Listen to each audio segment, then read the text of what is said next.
Jadi gini Tat, Wis. Besti ya. Nggak apa-apa. Nggak apa, nyantai aja nanti kamu. Gak apa-apa, santai aja Setio. Nggak apa-apa ya Ustaz. Gak apa-apa dong.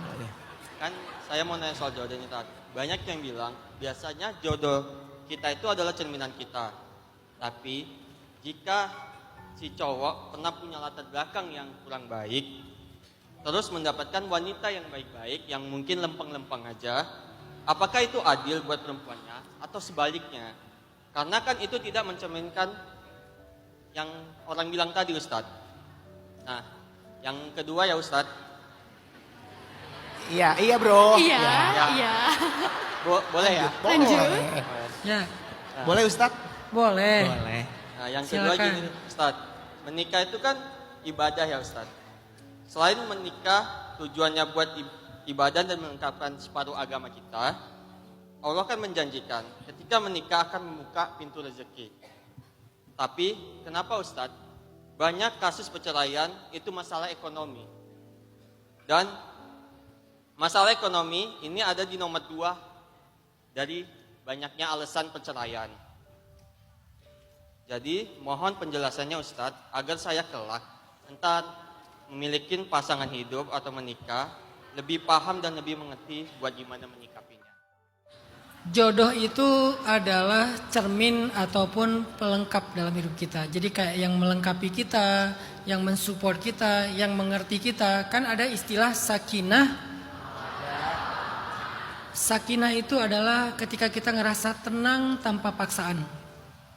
Mawaddah itu ketika kita ngerasa dicintai. Rahmah itu ketika kita ngerasa dimaafin. Jadi dia toleran sama kita. Kalau kita salah, dia oke, nggak apa-apa. Nanti dikasih kesempatan, dinasehatin. Itu namanya rahmah. Jadi kalau ada 3 hal ini, insya Allah itu jodoh kita tuh. Kita tenang tanpa paksaan, kita merasa dicintai, diperhatikan, terutama buat cewek nih. Ketiga, dia tuh rahmah banget. Dia tuh kayak pengampun banget gitu. Kalau ada apa-apa dia maafin, dia ampunin, dia tolerir, dia nggak langsung menghukum atau marah-marah. Itulah jodoh. Tapi kenapa ya ada orang yang nemu pasangan justru nggak jadi cerminan, nggak jadi pelengkap bagi dia. Berarti itu bukan jodohnya, tapi itu ujiannya.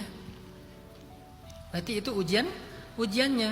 Sayyidah Khadijah sebelum menikah dengan Nabi Muhammad 2 kali diuji dalam perjodohan.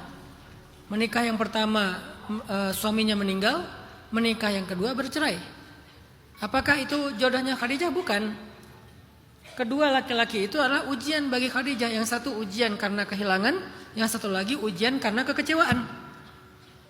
Tapi dengan ujian-ujian itu, tadi kita jawab, bisa taisir, bisa tarbiyah, bisa taubah, bisa apa satu lagi? Takhfif. Maka Khadijah belajar banyak hal. Khadijah mendapatkan banyak hikmah sampai kemudian Khadijah ada di level yang pantas untuk Nabi Muhammad SAW bertemulah dengan jodohnya itu Rasulullah SAW. Jadi ada yang langsung ketemu jodohnya, ada yang diuji dulu dengan pernikahan yang gagal atau hampir menikah nggak jadi dan seterusnya. Semua itu adalah ya tadi jalan-jalan takdir.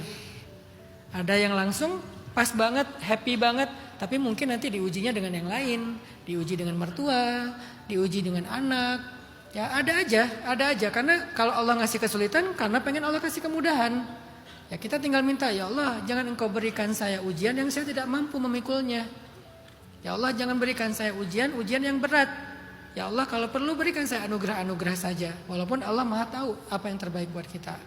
Jadi Tio, emang kayak gitu, ada yang memang langsung ketemu cermin, ketemu pelengkap dirinya, ada yang ngelewatin jalur takdir tadi. Yang kedua, katanya nikah itu membuka pintu rezeki. Kenapa ya banyak yang cerai karena ekonomi? Nabi itu pernah bilang, hampir-hampir kefakiran mendekatkan orang kepada kekufuran. Sampai ke Indonesia kalimatnya berubah. Kemiskinan lebih dekat kepada kekufuran. Sejak kapan hadisnya jadi kemiskinan? Islam tidak mempermasalahkan kaya miskin. Islam mempermasalahkan cukup dan fakir. Cukup itu artinya qanaah, muqni', Sedangkan fakir itu selalu ngerasa kurang. Jadi kadang orang udah kaya pun masih tetap fakir. Dia udah berkecukupan, dia udah mapan, dia udah punya penghasilan yang luar biasa, tapi selalu ngerasa kurang. Kenapa? Dia comparing dirinya sama orang lain yang lebih mungkin secara angka. Sehingga tetap aja ngerasa fakir. Jadi yang sering menyebabkan orang gak nyaman dalam hidupnya itu bukan kemiskinan. Bukan faktor ekonomi, faktor kefakiran. Kalau dia orangnya qanaah, kalau dia orangnya mukni', insya Allah dia akan bertahan. Tapi kalau orangnya tidak mukni', tidak qanaah, tidak bisa menerima, dia selalu menuntut lebih, apalagi kalau dia udah compare dengan yang lain, itu si fulan. Kadang-kadang ada orang yang dikasih nafkah sama suaminya UMR, dia mukni', alhamdulillah. Ada yang dikasih 10 kali lipatnya, 35 juta, masih ngerasa kok cuma segini ya bulanan aku 35. Kenapa? Karena dia ngebandinginnya sama yang 50, yang 100, artis. Ada yang pernikahannya sederhana aja, cuman kayak makan-makan kecil gitu, dia udah bahagia. Ada yang pernikahannya tuh udah nyewa gedung segala macam, gak bahagia. Kenapa? Kurang besar angkanya kayak artis yang sekian miliar misalnya.